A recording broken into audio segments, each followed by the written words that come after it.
Srila Prabhupada ki jai. Shri Guru Pranama prayers ki jai. Om Akinyatimirandasya Yananjana Salakaya Chaksurun Militam Yena Tasmai Shri Gurave Namaha Shri Chaitanya Manubhistam Sapitam Yena Bhutali Swayam Rupa Kadamayam Dadati Swapadantikam Vandeham Shri Guru Shri Jitaha Pachakamalan Shri Gurun Vaishnavam Sha Shri Rupam Sagrajatam Sahaguna Ragunatan Vitam Tam Sajivam Saidvaitam Savadutam Parijana Sahitam Krishna Chaitanya Devam Shri Radha Krishna Padan Sahaguna Lalita Shri Vishaka Nivitam Sha Nama Om Vishnu Padaya Krishna Prestaya Bhutali Srimati Bhakti Vedanta Swami Nitinamini Namaste Saraswati Deve Guruvani Pucharine Nirvisesa Sunyavadi Paschatya Disatarine Nama Om Vishnu Padaya Krishna Prestaya Bhutale Shrimati Bhakti Siddhanta Saraswati Tinamini Shiva Savani Devi Dayitaya Kripabdaye Krishna Sambandha Vigyana Dayane Prabhave Namaha Madhur Ujvala Premadya Shri Rupanuga Bhaktida Shri Gora Karuna Shakti Vigrahaya Namastate Namaste Guruvani Shri Murtaye Dinatarine Rupanuga Virudapa Apasiddhanta Dvantaharine Namo Gora Kishoraya Sakshat Vairagya Murtaye Vipralambara Sambodhe Padambujayate Namaha Namo Bhakti Vinodaya Sachitanandanamine Gora Shakti Swarupaya Rupanuga Varayate Gora Vir Bhava Bhumestvam Nirdesta Sajjana Priya Vaishnava Sarvabhaumashri Jagannatayate Namaha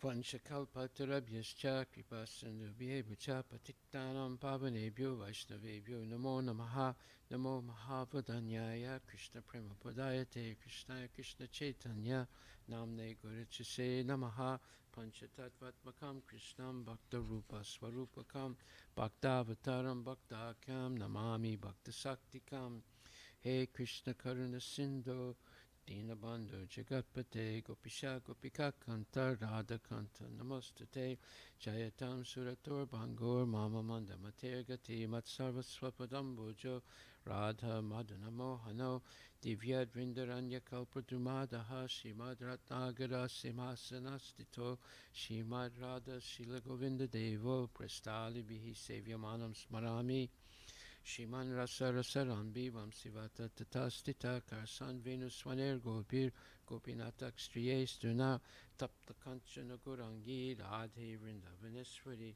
Rishabhanustute Devi Pranamami Hari Priye Jai Shri Krishna Chaitanya Prabhu Nityananda Shri Advaita Gadadhar Shivasadi Gaur Bhakta Vrinda Hare Krishna Krishna Krishna Hare Hare Hare Rama, Rama Rama, Hare Hare. Shri Guru Pranama prayers ki jai, Srila Prabhupada ki jai. Nitai Gaura Premanandi, Haribol. So today we are reading Canto 2, Chapter 9, verse number 34. And this verse says, Rite ritam yat pratiyeta Na pratiyeta chatmani tad vidyat atmano mayam yata baso yata tama. Rite, without, artam, value, yat, that which, pratiyeta, appears to be, na, not, pratiyeta, appears to be, cha, and, Atmani, in relation to me, tat, that, vidyat, you must know, atmana, mayam, in illusory energy, yata, just as, abasa, the reflection, yata, as, tama, the darkness. Translation by Srila Prabhupada. O Brahma, whatever appears to be of any value, if it is without relation to me, has no reality. Know it as my illusory energy, that reflection which appears to be in darkness. Translation by His Divine Grace, A.C. Bhaktivedanta Swami Srila Prabhupada. O Brahma, okay, I'm sorry.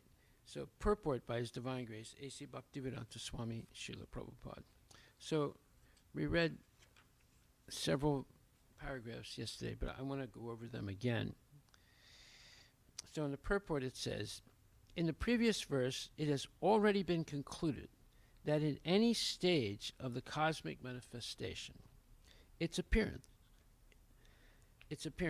its sustenance, its growth, its interactions of different energies, its deterioration, and its disappearance, all has its basic relation with the existence of the personality of Godhead.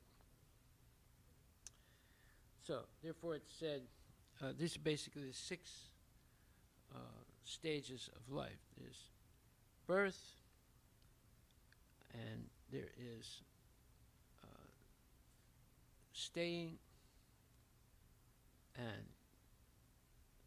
growth, and giving off byproducts, and deteriorating, and death.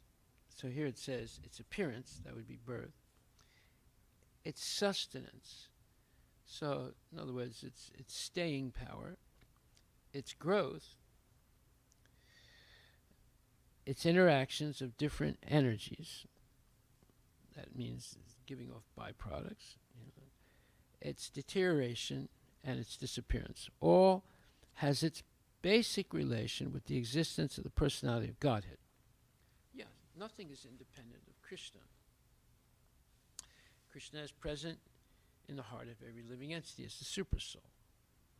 He is directing the wanderings of the living entity. So, this is explained in the Bhagavad-Gita. Ishvara sarvabhutanam hridaya serujunatistati brahmayan yantarudrani brahmayan sarvabhutani yantarudrani mayaya. So it says, the Supreme Lord is situated in everyone's heart, O Arjuna, and is directing the wandering of all living entities who are seated as on a machine made of the material energy. So, therefore, this is Bhagavad-Gita 18:61. In the purport, Prabhupada says, Arjuna was not the supreme knower, and his decision to fight or not fight was confined to his limited discretion. That means he can accept or reject Krishna's direct order. Lord Krishna instructed that the individual is not all in all. The Supreme Personality of Godhead, or He Himself, Krishna, as the localized Supersoul, sits in the heart directing the living being. After changing bodies, the living entity forgets his past deeds, but the Supersoul, as the knower of the past, present, and future, remains the witness of all his activities. Therefore, all the activities of living entities are directed by this Supersoul. The living entity gets what he deserves and is carried by the material body, which is created in the material energy under the direction of the Supersoul. As soon as a living entity is placed in a particular type of body, he has to work under the spell of that bodily situation. A person seated in a high-speed motor car goes faster than one seated in a slower car, though the living entities, the drivers, may be the same. Similarly, by the order of the Supreme Soul, material nature fashions a particular type of body to a particular type of living entity so that he may work according to his past desires. The living entity is not independent. One should not think himself independent of the Supreme Personality of Godhead. The individual is always under the Lord's control. Therefore, one's duty is to surrender, and that is the injunction of the next verse. Okay, so this gives us a realistic understanding of who we are and how we are situated. This is further explained in many other places. But one interesting elucidation, or one place where light is shining on this point, is in the book Dialectic Spiritualism by Srila Prabhupada, where he's discussing with some of his devotees different explanations or different philosophies and philosophers. So, in the discussion about Leibniz, we read something about him, something from that discussion yesterday, but I want to read something else which is very interesting.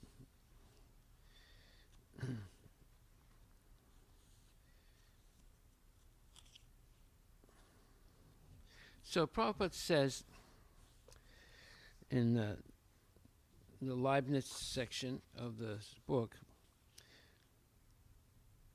his disciple Shamsundar asked, does the body ever affect, A-F-F-E-C-T, in other words, influence, the soul? Prabhupada says, the soul is unaffected by the body, but the body is helping the soul to fulfill its desires. I am using this microphone to serve my purposes, but this microphone is not influencing me. It is not that this microphone wills that I dictate this or that. The body is a combination of atoms. If Krishna is within the atoms,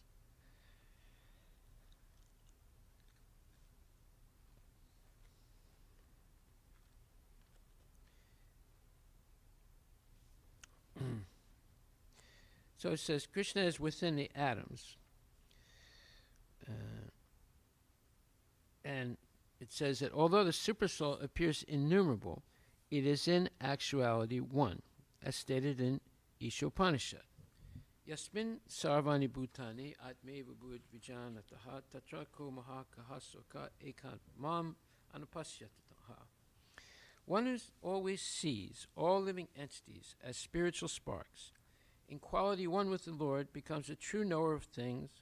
What then can be illusion or anxiety for him?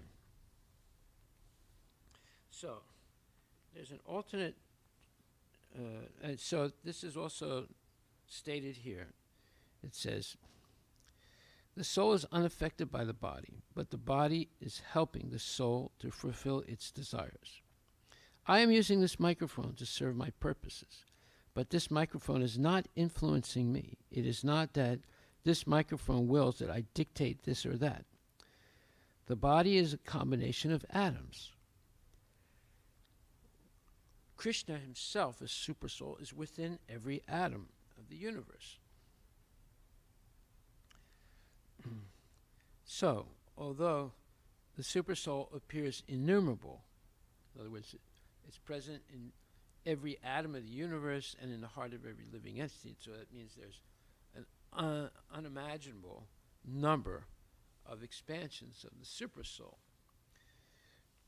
But then Prabhupada says, although the Supersoul appears innumerable, it is in actuality one, as stated in Ishopanishad, Mantra 7. One who always sees all living entities as spiritual sparks, in quality one with the Lord, becomes a true knower of things, and there is no illusion or anxiety for him. And then Prabhupada continues, that although we find the Supersoul all pervasive, there is but one. Krishna says in Bhagavad-Gita, Saman sarve subhute su, tistantam parameshwaram, vinasyat sva vinasyantam, ya pasyati sa pasyati. One who sees the Supersoul accompanying the individual soul in all bodies, and who understands that neither the soul nor the Supersoul is ever destroyed, actually sees. That's 13th chapter, 28th verse. So he quoted from the Ishopanishad, 7th mantra, and now the 13th chapter, 28th verse. And now he's going to explain The devotee always sees all things in Krishna and Krishna in all things. That is the true vision of oneness.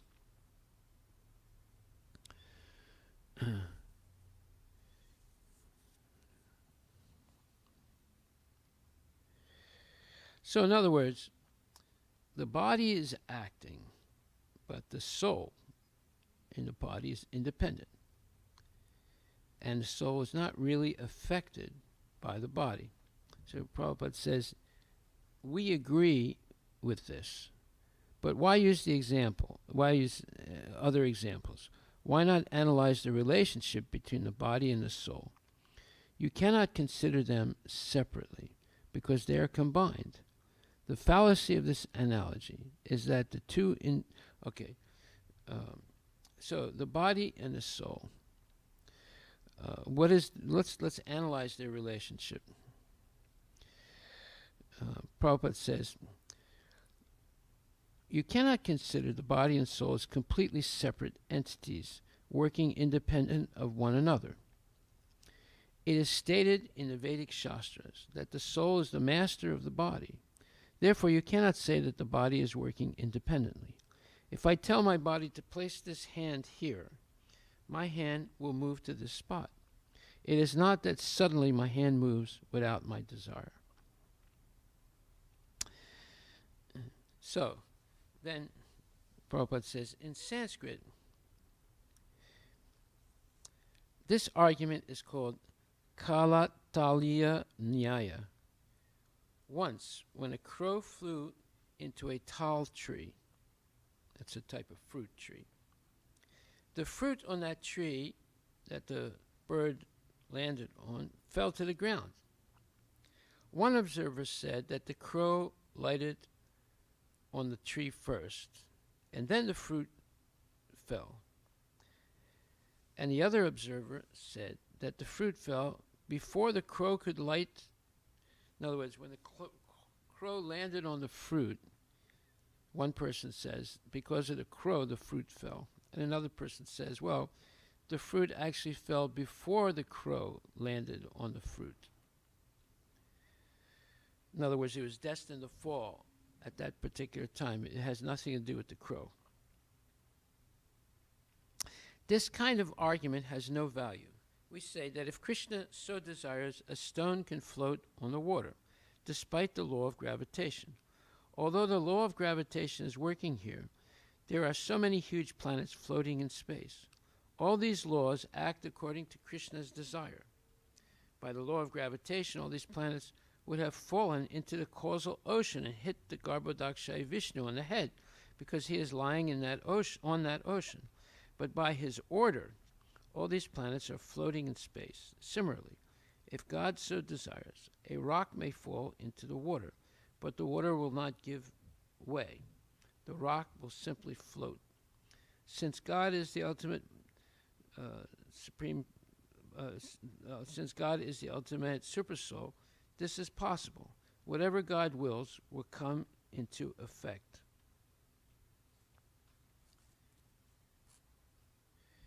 So, in other words, both Krishna and the living entity are spiritual. Ultimately, everything is spiritual because everything is Krishna's energy. If Krishna is the original cause, matter can be changed into spirit, and spirit into matter. Electricity may be used to heat or to cool, but in either case, the original energy is electricity. Similarly, the original cause is Krishna. Therefore, he has the power to change matter into spirit or spirit into matter. Okay, so what is being said here? Basically, that although the super soul and the soul are present in the body, it's really clear that super soul is completely independent and not attached to the body.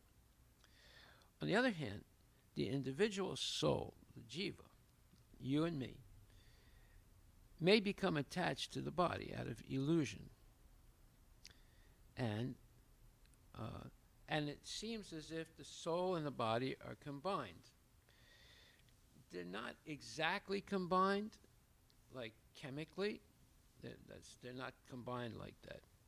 They're just combined through the false ego. So it's not a physical combination. It's a subtle combination. It's not a gross physical combination. It's a subtle combination due to the false ego. Therefore, that so-called combination can be broken once once the jiva becomes enlightened in Krishna consciousness. Therefore, this verse, the Bhagavad-Gita 13:28 says, one who sees the supersoul accompanying the individual soul in all bodies, and who understands that neither the soul nor the supersoul is ever destroyed, actually sees. So, actually seeing is based on enlightenment, and one is enlightened by regularly hearing Bhagavad-Gita and Srimad Bhagvatam spoken by genuine devotees that don't change anything. They simply present the Shastra as it is. And in our case, in ISKCON, it's with the purports of Srila Prabhupada that we begin to really understand the verses spoken by Krishna. Although the verses spoken by Krishna are self-evident, still, sometimes we may misinterpret things. So to avoid becoming victim of misinterpretation, the purports of Prabhupada are there, and we get the help of senior devotees who have understood more clearly Srila Prabhupada's purports, although Prabhupada's purports are also self-evident, but sometimes there are questions. I'm going to give an example of this in a minute. So, therefore, he says, therefore, Prabhupada says, the devotee always sees all things in Krishna and Krishna in all things. That is true vision of oneness. So, see all things in Krishna and Krishna in all things. So, nothing is independent of Krishna, and Krishna is present everywhere in the universe, in the heart of the living entity, in every atom of the universe, and everything is situated on Krishna's energy called the Brahma Jyoti, and Krishna in his universal form as Virat Rupa encompasses everything. So nothing is independent of Krishna. Okay. So, it is stated in the Vedic Shastras that the soul, meaning the individual soul, is the master of the body. Therefore, you cannot say that the body is working independently. If I tell my body to place this hand here, my hand will move to this spot. It is not that suddenly my hand moves without my desire. So, therefore, do we control all the functions of the body? Only to a certain extent, because all those functions, many of them we don't understand. What we can do is interfere with them by ignorance. And certain functions we do control, like, for example, moving of the hand or the leg, or desiring something. So, therefore, there's a combined action here, the soul and the supersoul. So therefore, Prabhupada gives the example of the crow and the tal fruit on the tal tree. So, to try and understand certain things, as concerns cause and effect, can be confusing, and that's what the example of the crow and the tal fruit is. It shows how confusing some questions are, and one may never really have a clear understanding of them. However, if we simply understand that the super soul is accompanying the individual soul in all bodies. And the soul and the super soul are never destroyed. They're both eternal. That is correct seeing. Now, the whole purpose of the Bhagavad-Gita is to follow Arjuna's example. He's confused, and in life we're going to be confused, just like the example of the tal fruit and the crow. There are certain questions that are very confusing that we may not be able to figure out on our own. Therefore, if we want to simply question and ponder and never really clearly understand, that will be a wasted life. So, to really understand things, one must surrender to Krishna. That's why Krishna says, Man manabhava mad bhakto madhyajimam namaskuru man evaisasi satyam te pratijani priyosime. Always think of me, become my devotee, worship me, offer all your homage and respect to me. If you do this, I promise you that you become dear to me and you will come back to me. Therefore, Sarvadharma Prityaja, completely surrender to me, and I will free you from all sinful reactions or previous activities or karma. Therefore, you have nothing to fear, nothing to doubt, nothing to no reason to be anxious. Simply surrender. Okay, so that's what Arjuna did, and therefore all his problems were resolved and all his questions were answered by Krishna. So, therefore, Prabhupada says, both Krishna and the living entity are spiritual. Ultimately, everything is spiritual because everything is Krishna's energy. If Krishna is the original cause, matter can be changed into spirit and spirit into matter. Electricity may be used to heat or to cool, but in either case, the original energy is electricity. Similarly, the original cause is Krishna. Therefore, he has the power to change matter into spirit or spirit into matter. So, this is the realization of a devotee. And if we take to this, let's say, understanding, that's why Krishna says, Sarvaguya tamam bhuya shrinu me paramam vacha isto sime dritam iti tato vakshami te hitam. Because you are my dear, very dear friend Arjuna, I am speaking to you the most confidential part of knowledge. Hear this from me, for it is for your benefit. And then Krishna says, surrender to me. Okay. So we went over some of this yesterday, but today we went a little bit further. And so in the Ishopanishad Mantra 7, Prabhupada explains that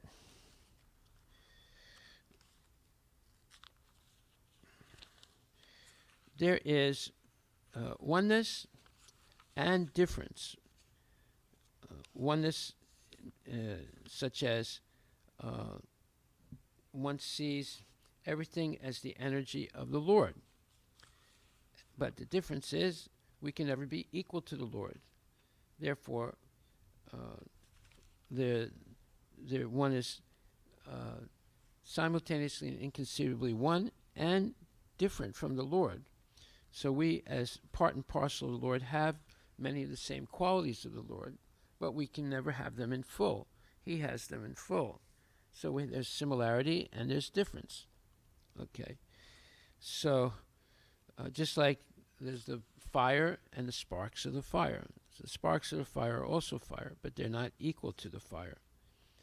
And then there's a drop of seawater and the whole ocean.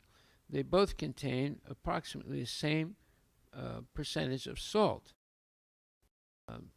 But quantitatively they're different. The water in the sea in the whole ocean is much greater than the drop of the ocean, but qualitatively they have similarity. So these are important points to understand about the soul and the super soul. So then we come back here, and I'm going to give an example of why Prabhupada speaks about the tal fruit and the crow. So in the purport, it continues of the Canto 2, Chapter 9, Text 34.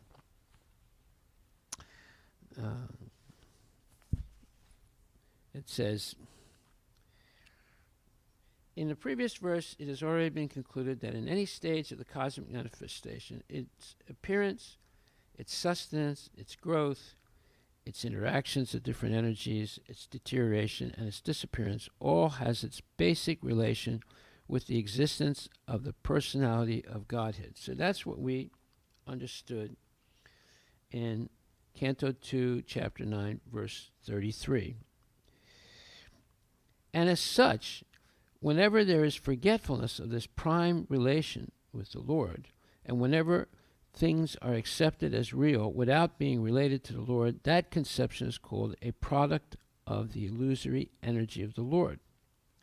Because nothing can exist without the Lord, it should be known that the illusory energy is also an energy of the Lord.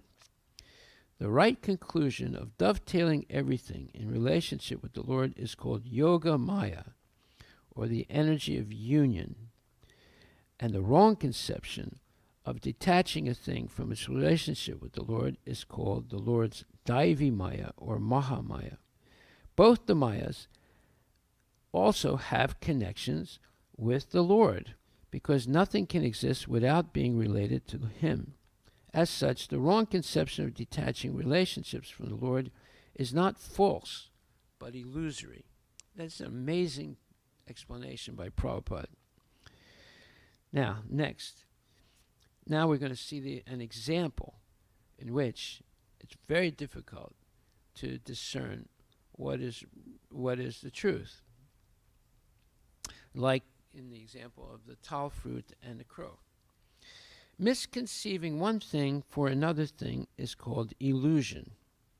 For example, accepting a rope as a snake is illusion, but the rope is not false. The rope, as it exists in the front of the illusion person, is not at all false, but the acceptance of it as a snake is illusory. Therefore, the wrong conception of accepting this material manifestation as being divorced from the energy of the Lord is illusion, but it is not false. And this illusory conception is called the reflection of the reality in the darkness of ignorance. Now, let's discuss this. The reflection of reality in the darkness of ignorance. So, is it possible to see the reflection of light in darkness?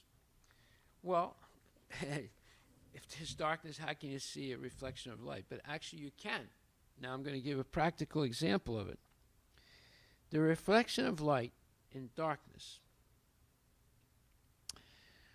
is when one looks, one example of it is when one looks at glass doors, one may see the reflection of oneself if behind the glass window is darkness, like at night.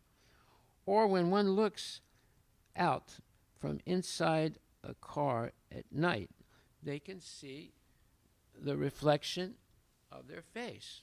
If you look outside through the window, let's say the driver's side or the passenger's side, if there's darkness outside, you can see a reflection of yourself.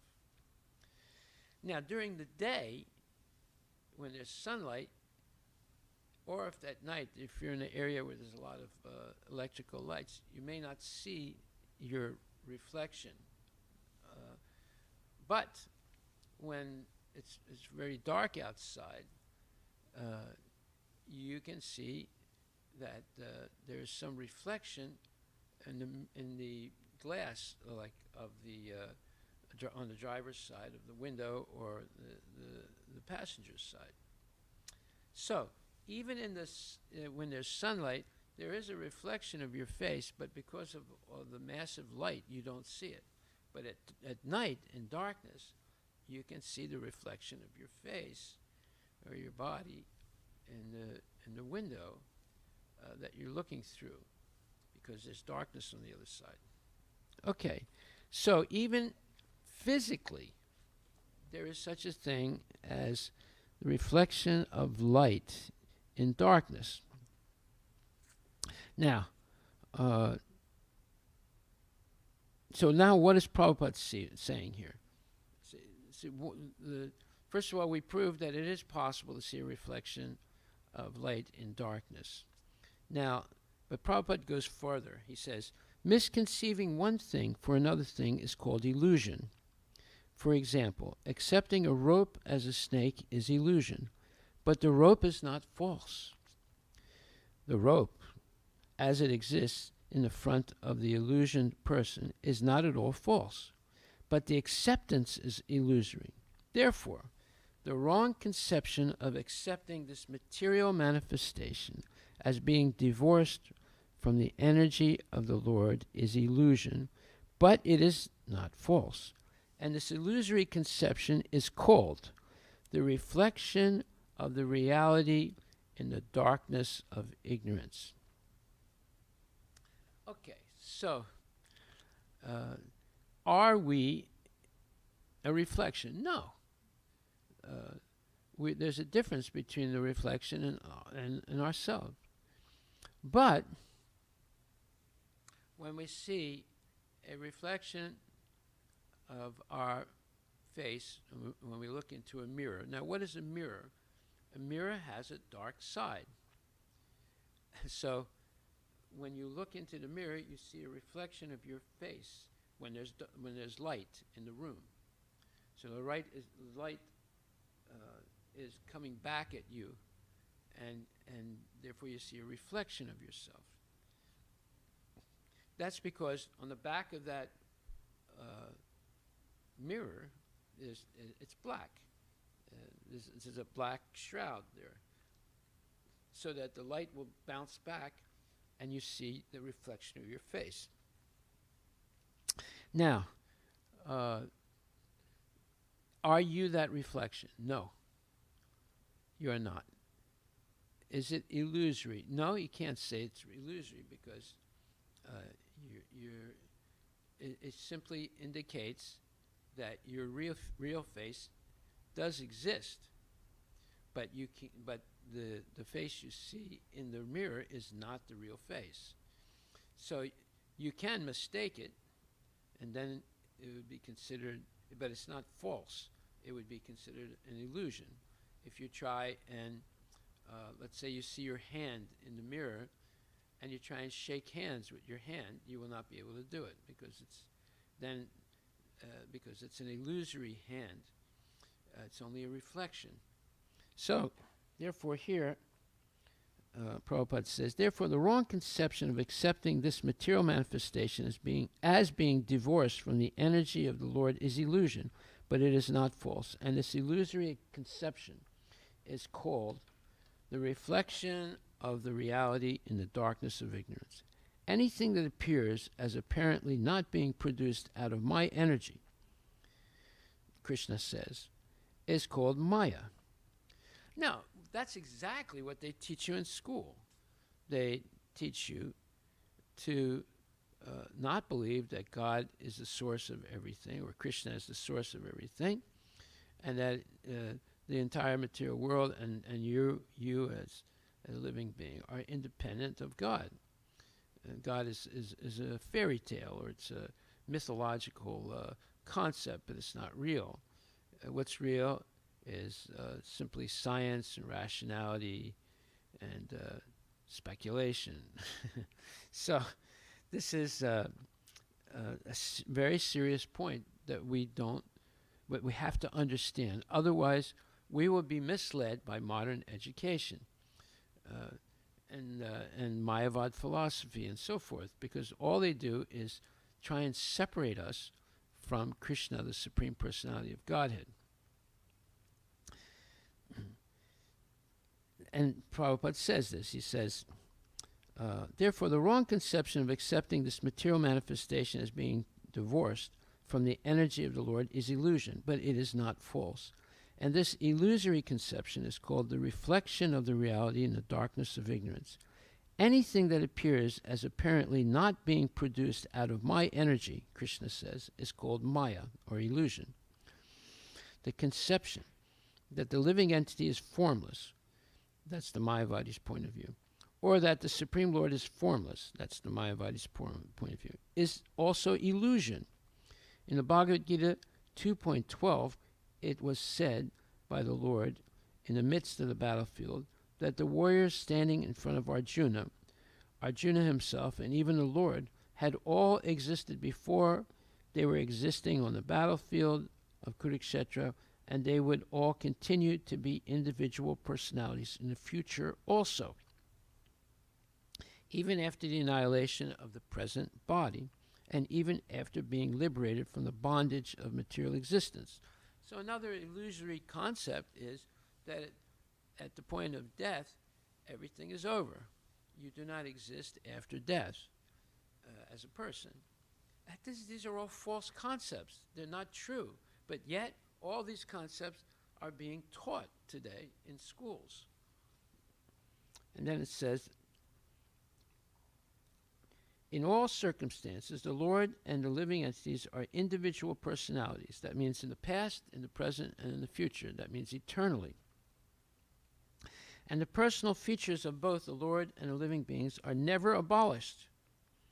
Only the influence of the illusory energy, the reflection of light in darkness, can, by the mercy of the Lord, be removed.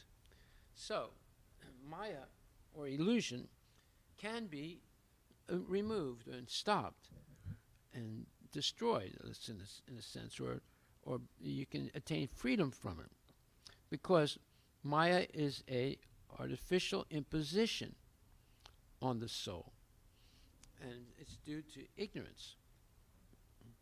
So, therefore, that's why Bhaktivinoda Thakur and other great Vaishnavas say that a materialistic science and psychology, all these things, they're actually ignorance. They're not knowledge. Because they're teaching us to see things separate from Krishna. So anytime we see something separate from Krishna, it's Krishna's illusory energy, or Maya. It's not real. So, in the material world, the light of the sun is also not independent, nor is that of the moon. The real source of light is the Brahma Jyoti, which diffuses light from the transcendental body of the Lord. And the same light is reflected in varieties of light, like the light of the sun, the light of the moon, the light of fire, or the light of electricity. So the identity of the self as being unconnected with the Supreme Self, the Lord, is also illusion.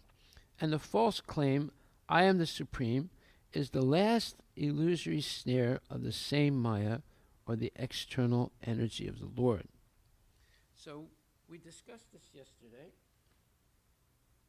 I'm going over it again because it is extremely important, and there's further information about this in Life Comes from Life. In the 10th morning walk, in the paragraph that says, everything is one, is nonsense. So, Swarup Damodar Maharaj, His Holiness Swarup Damodar Maharaj, or Dr. Singh, he asked Prabhupada, he says to Prabhupada, you said this mist of material nature is temporary. But why should we bother to disentangle ourselves from something transitory, something temporary? Srila Prabhupada, why do you put coverings on your body? You may walk naked. The weather were clear in a few hours. Why do you cover yourself? And then Prabhupada says, and then Dr. Singh says, to avoid discomfort. Srila Prabhupada, yes, otherwise you would be uncomfortable. Not to bother to dress is the Mayavada theory. Everything will come automatically, so why bother? Everything is one. That is a nonsensical theory. The Mayavada philosophy is that God is one and that everything and every living being is equal to God. So they want to basically bring God down to the level of a mundane person and say that there's no individuality. We're all one. The living entity will merge into this oneness, and in which there's no individuality. So, Prabhupada says, the Mayavad philosophy is that God is one and that everything and every living being is equal to God. Prabhupada continues, we have no quarrel with the chemists if they begin from life. But unfortunately, they say that everything begins from darkness or dead matter. That is what we object to. We say, begin from life. And they say, no, begin from matter, darkness. The reason they are in darkness is simple. If one goes from darkness to light, he thinks that darkness is the beginning. Suppose you have been in darkness all your life, and now you suddenly come into the light. You will think, oh, light has come from darkness. Actually, darkness occurs when light becomes dim. Darkness does not produce light. Srimad Bhagvatam Maharaj. Then darkness is dependent on light. Srila Prabhupada. Yes. Or in other words, in the light, there is no darkness. When the light is dim, then we experience darkness. Similarly, when our spiritual consciousness or Krishna consciousness is dim, our consciousness is material. In the morning we awaken, and at the end of the day we become tired and go to sleep. When life is somehow or other interrupted, we sleep. We sleep at night, and when we get up in the morning, we understand that our wakefulness or life has not come into existence from the sleepy condition. I was alive even while I slept, and on awakening, I am still alive. This should be clearly understood. A baby comes from the womb of his mother. He thinks that his life has begun from the day he comes out of the womb, but that is not a fact. Actually, he is eternal. He constructed his body, his material body, within the womb of his mother while he was unconscious, and as soon as his bodily features were sufficiently developed, he came out of the womb and again to consciousness. And Srimad Bhagvatam Maharaj. And he again falls asleep at death? Srila Prabhupada. Yes, that is described in Bhagavad-Gita. Bhuttagramam sa evayam bhutva bhutva praliyate ratya agame vasaparta prabhavati ahar agame. Again and again, the day comes, and this host of beings is active. And again night falls, O Partha, and they are helplessly dissolved. Okay, so this, what is Prabhupada saying here? Basically, that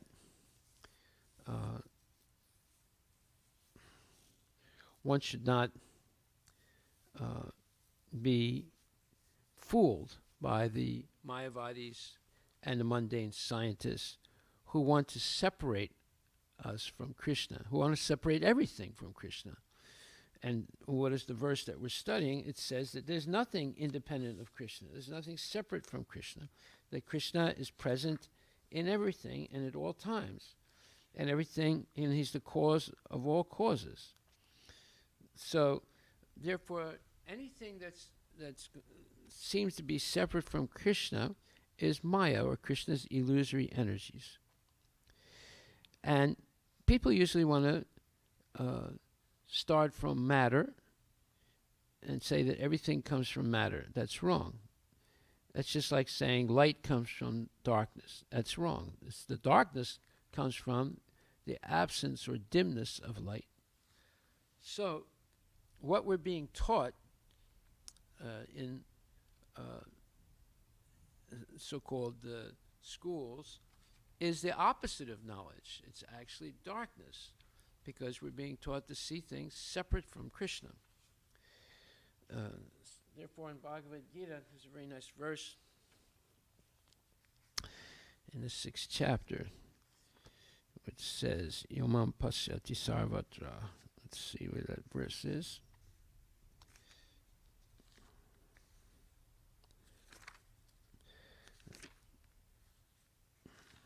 That verse is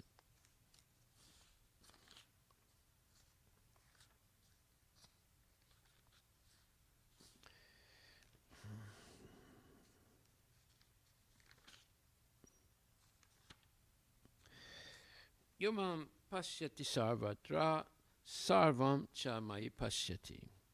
Tasyaham na pranasyati sachame na sachaham na pranasyami sachame na pranasyati. So this verse is very important. It says, for one who sees me everywhere and sees everything in me, I am never lost, nor is he ever lost to me. Okay. And in the purport, Prabhupada says, a person in Krishna consciousness certainly sees Lord Krishna everywhere, and he sees everything in Krishna. Such a person may appear to see all separate manifestations of the material nature, but in each and every instance he is conscious of Krishna, knowing that everything is a manifestation of Krishna's energy. Nothing can exist without Krishna, and Krishna is the Lord of everything. This is the basic principle of Krishna consciousness. Krishna consciousness is the development of love of Krishna, a position transcendental even to material liberation. At this stage of Krishna consciousness, beyond self-realization, the devotee becomes one with Krishna in the sense that Krishna becomes everything for the devotee, and the devotee becomes full in loving Krishna. This intimate relationship between the Lord and the devotee then exists. In that stage, the living entity can never be annihilated, nor is the personality of Godhead ever out of the sight of the devotee. To merge in Krishna is spiritual annihilation. A devotee takes no such risk. It is said in the Brahma Samhita, 5th chapter, 38th verse, Premanjana Churita Bhakti Vilochanena Santaksadeva Hidesu Vilokayati Yam Shama Sundaram Achintya Gunatswarupam Govindam Adi Purusham Tamaham Bhajami. I worship the primeval Lord Govinda, who is always seen by the devotee whose eyes are anointed with the pulp of love. He is seen in his eternal form of Sham Sundara, situated within the heart of the devotee. At this stage, Lord Krishna never disappears from the sight of the devotee, nor does the devotee ever lose sight of the Lord. In the case of a yogi who sees the Lord as Paramatma within the heart, the same applies. Such a yogi turns into a pure devotee and cannot bear to live for a moment without seeing the Lord within himself. So, therefore, modern education is actually ignorance. It is darkness. It is not truthful. It's misleading. It will ruin a person's life, actually, because it takes us, it separates us from Krishna. It's purposely doing that. So, therefore, we should be very, very vigilant not to be fooled by the Mayavadis and the atheists and the so-called man-gods who will put a wedge between us and God or Krishna. Srila Prabhupada Ki Jai. So, we'll end right there. This is a big subject, and we'll continue tomorrow. These are the 4 nutshell verses of the Srimad Bhagvatam. So since Dhananjaya went downstairs, I can't take any questions. So thank you very much. All glories to Srila Prabhupada.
question